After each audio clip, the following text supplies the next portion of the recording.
طریقے، الگ الگ انداز، الگ الگ باتیں، الگ الگ حال ہمارے سامنے ہے لوگوں کا، اور ہمیں اللہ کو راضی کرنا ہے، اللہ کے احکام پر عمل کرنا ہے، لیکن شیطان بھی برابر ہمارے پیچھے لگا ہوا ہے، برابر شیطان بھی برابر ہمارا پیچھا کر رہا ہے، وہ ہمیں برابر بہکا رہا ہے، وہ ہمیں غلط طرف لے کے جا رہا ہے، اور شیطان کی طاقت باطل ہے، لیکن اس کو بھی ہمیں کمزور نہیں سمجھنا چاہیے، بلکہ ہمیشہ اس سے ہوشیار رہنا چاہیے۔ کتنی چیزیں شیطان نے ایسی ایجاد کر دی ہے کہ انسان انہیں ثواب سمجھ کے کرتا ہے، عبادت اور نیکی سمجھ کے انجام دیتا ہے انسان۔ کتنی ایسی چیزیں ہمارے سامنے ہیں، اور کشف جو ہے نا، کشف، تو یہ کشف بھی دو طرح کا ہے، ایک کشف حقیقی، ایک کشف شیطانی۔ کشف حقیقی اصل کشف ہے، اور کشف شیطانی باطل کشف ہے، جسے شعبدہ کہہ لو، شیطانی کرشمہ کہہ لو، کہ انسان اسے کشف سمجھتا ہے۔ جیسے کہ عشق ہے نا، عشق لفظ تو ایک ہی ہے عشق، لیکن وہ بھی دو طرح کا ہوتا ہے، عشق حقیقی جو کہ اللہ سے ہو، رسول اللہ سے ہو، بزرگوں سے ہو، اور ایک دنیاوی عشق جس کو عشق مجازی کہا جاتا ہے، کہ وہ دنیاوی عشق ہوتا ہے۔ اسی طرح سے کشف، یہ کشف حقیقی جو کہ اللہ کی طرف سے حاصل ہوتا ہے، حضور کی بارگاہ سے ملتا ہے، اولیاء کرام کے در سے ملتا ہے، اور ایک شیطان کچھ چیزیں ہماری پیش کر دے، ہمارے سامنے ایسی لا کر رکھ دیتا ہے کہ انسان اسے کشف سمجھ بیٹھتا ہے، اور وہاں دھوکہ اٹھا جاتا ہے، انسان وہاں گمراہ ہو جاتا ہے، اور اسے وہ صحیح جاننے لگتا ہے۔ شیطان کو بھی تو بڑی طاقت ملی ہوئی ہے، اور اس کے بعد جو طاقت ہے وہ اسی لیے تو ہے کہ وہ گمراہ کرتا ہے، اس طاقت سے، باطل طاقت سے۔ ایسی ایسی چیزیں انسان کے سامنے آتی ہیں کہ بس تعجب ہوتا ہے، سن کر بھی اور پڑھ کر بھی اور کہیں کہیں دیکھ کر بھی، کہ ایسی ایسی چیزیں انسان کے سامنے آئیں۔ ایک شخص تھا جس کی بڑی شہرت ہوئی، کہ بہت بڑے ولی ہیں، بڑے اللہ والے ہیں، بہت مرتبے والے ہیں، خوب شہرت ہوئی، بہت سی کرامتیں ظاہر ہو گئی، بہت سے لوگوں نے ایسے عجیب و غریب معاملات دیکھ لیے، جو آج بھی طلب رہتی ہے نا لوگوں کی، کہ پیر صاحب ایسے مل جائے کہ سیدھے کو الٹا اور الٹے کو سیدھا کر دے، کہ مرید سے اگر کوئی لڑ جائے تو پیر صاحب ایسی کرامت دکھا دیں کہ چوراہے پہ الٹا ٹانگ دے، کہ مرید کے اندر پیسوں کی فیکٹری لگا دیں، مرید کے گھر میں پیسوں کا پیڑ لگا دیں، اگر کوئی بیمار ہو جائے تو بغیر علاج کے پیر صاحب سیدھا ایسی بستر سے اسے کھڑا کر دیں۔ ایسی کرامتوں کے چکر میں لوگ آج بھی رہتے ہیں۔ کتنے تعجب کی بات ہے، یہ کرامتوں کے چکر میں نہیں پڑنا چاہیے، بلکہ ہمیں یہ دیکھنا چاہیے کہ ہم جس کے مرید ہوئے ہیں، سب سے بڑی کرامت یہ ہے کہ وہ ہمیں اللہ کی طرف لے کے جا رہا ہے، بس رسول اللہ کی طرف لے کے جا رہا ہے، دین کی طرف لے کے جا رہا ہے، یہی سب سے بڑی کرامت ہے ہر بزرگ کی۔ بہرحال بڑی شہرت ہوئی، یہ کرامت، وہ کرامت، یہ حال، وہ حال، یہ ترقی، وہ بلندی، ایسے پہنچے ہوئے ہیں، ویسے پہنچے ہوئے ہیں، یہ مقام ہے، وہ مقام ہے، لوگوں پر ان کی بارگاہ میں جا کے ایسی کیفیت طاری ہو جاتی ہے، دنیا کو بھول جاتے ہیں لوگ، ان کی بارگاہ میں جاتے ہیں تو رب کے ہو جاتے ہیں لوگ، ان کی بارگاہ میں جاتے ہیں تو یہ بن جاتے ہیں، وہ بن جاتے ہیں۔ خوب تعریفیں، خوب تعریفیں، بہت تعریفیں۔ اللہ کے ایک مقدس ولی بھی اس شہر میں رہتے تھے، بات پہنچتے پہنچتے یہاں تک پہنچ گئی کہ ان کا مقام اتنا بڑا ہے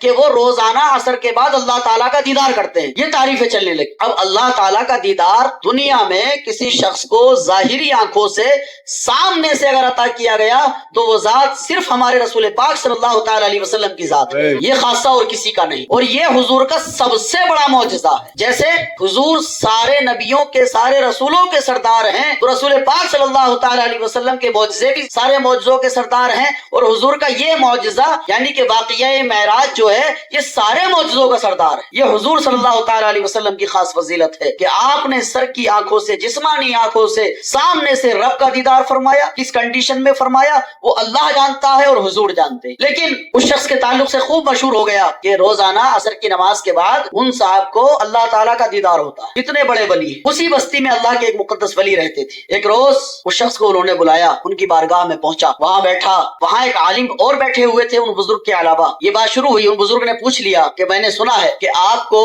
اللہ کا دیدار ہوتا ہے؟ وہ بولے ہاں بالکل ہوتا ہے۔ اچھا آپ نے دیکھا؟ بولے میں نے دیکھا۔ اللہ کیسے دیکھا؟ تو وہ بیان کرتے ہیں کہ میں جب عصر کی نماز ادا کرتا ہوں اس کے بعد میں تنہائی میں بیٹھ جاتا ہوں اور وہیں میرے سامنے سمندر ظاہر ہوتا ہے۔ اب غور کریں آپ، جو بات چلتی ہے نا کہ کشف، ہر کسی کے پاس کشف نہیں ہوتا ہے، ہر کسی پر حال طاری نہیں ہوتا ہے، اور ہوتا ہے تو اس کی کیا کنڈیشن ہے یہ بھی سمجھیں۔ وہ کہنے لگے میرے سامنے سمندر ظاہر ہوتا ہے اور اس سمندر میں ایک تخت بچھا ہوتا ہے، اور معاذ اللہ انہوں نے کہا کہ اللہ اس پر جلوگر ہوتا ہے، تخت پر، وہاں مجھے دیدار ہوتا ہے۔ ان بزرگ نے ان عالم جو ان کی بارگاہ میں حاضر تھے ان سے کہا کہ مولانا ذرا انہیں وہ حدیث سناؤ کہ روزانہ شیطان اپنا تخت سمندر پہ بچھا کے بیٹھتا ہے، شیطان اپنا تخت سمندر پہ بچھا کے بیٹھتا ہے۔ اب جو عالم صاحب نے حدیث سنائی کہ شیطان روزانہ سمندر پر اپنا تخت بچھاتا ہے، تمام شیطان جمع ہوتے ہیں، دن بھر میں کیا کیا کیا ہے وہ پورا حساب دیتے ہیں، اور آنے والے دن میں کیا کیا کرنا ہے وہ پورے آرڈر لے کے جاتے ہیں۔ اب اس شخص نے جو اتنا سنا خوف زدہ ہو گیا، اس کی چیخ نکلی، یہ چکر میں پڑ گیا، ڈر گیا کہ اب تک جسے خدا سمجھ کے سجدے کر رہا تھا وہ شیطان تھا، کہ نماز پڑھ رہا تھا جس کا تصور کر کہ وہ شیطان تھا, جس کا تصور کر کے جس کے لیے سجدے کر رہا تھا وہ شیطان تھا,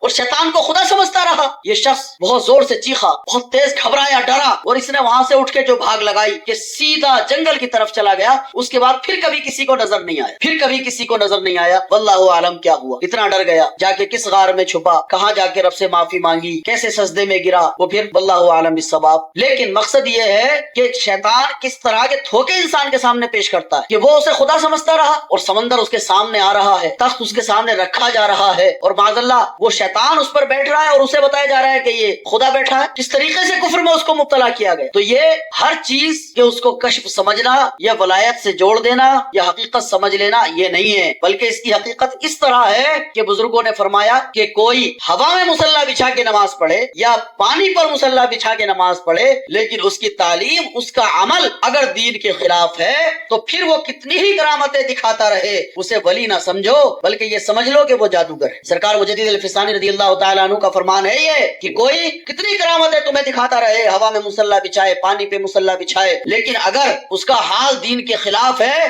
تو سمجھ لو کہ وہ ولی نہیں ہے بلکہ وہ جادوگر ہے. شیطان کی طاقت بتائی ہے یہ آپ کو کہ شیطان ایسی چیزیں بھی پیش کرتا ہے. تو آج ہمارے سامنے بھی بہت سی چیزیں ایسی ہیں جو ایجاد ہو گئی ہے اور لوگ اسے عبادت سمجھ رہے ہیں, نیکی سمجھ رہے ہیں, نجات کا ذریعہ سمجھ رہے ہیں. کہیں دیکھو تو ڈھول, کہیں دیکھو تو تاشا, کہیں دیکھو تو باجا, کہیں دیکھو تو ساز و سنگیت, اور کہیں دیکھو تو اچھلنا کودنا, کہیں دیکھو تو ناچنا, اور ان چیزوں کو آخرت کی منزلوں میں کامیابی کا ذریعہ سمجھا جا رہا, جبکہ یہ بزرگوں کا طریقہ نہیں ہے. پھر تعویلیں کیسی آتی ہے, جنگ ہوئی تھی تو اعلان لگانے کے لیے ڈھول بجا تھا, ایسی تعویلیں دی جاتی. جنگ ہوئی تھی تو اعلان لگانے کے لیے ڈھول بجا تھا, تو ہم تو ڈھول کو اعلان کے طور پر جائز کہہ رہے ہیں. ارے بھیا جب تیرا نکاح ہوا تھا تو تیری بیوی بھی عورت ہے, وہ جائز ہو گئی تھی, تو کیا ہر عورت کو جائز مان لے گا اپنے لیے؟ بھئی اعلان کے طور پہ ڈھول بجا وہ جائز تھا, اور عورت نکاح ہو کے بیوی بن گئی تو جائز ہو گئی. تو کیا اب یہ کہے گا کہ ہر عورت جائز ہے؟ جیسے ہر عورت جائز نہیں ہو سکتی ویسے ہر جگہ ڈھول بھی جائز نہیں ہو سکتا. کنڈیشن ہے ہر چیز کی, ایک طریقہ ہے ہر چیز کا. نماز پڑھتے ہیں ہم اور آپ, مان لو کسی کی ٹانگ ٹوٹ جائے یا گہری چوٹ لگ جائے, اس کی ٹانگ نہ مڑے, تو اس کے لیے پھر کیا حکم ہوگا اس کنڈیشن میں کہ وہ ٹانگ لمبی کر کے نماز پڑھے. اور ایک صحیح آدمی, نارمل انسان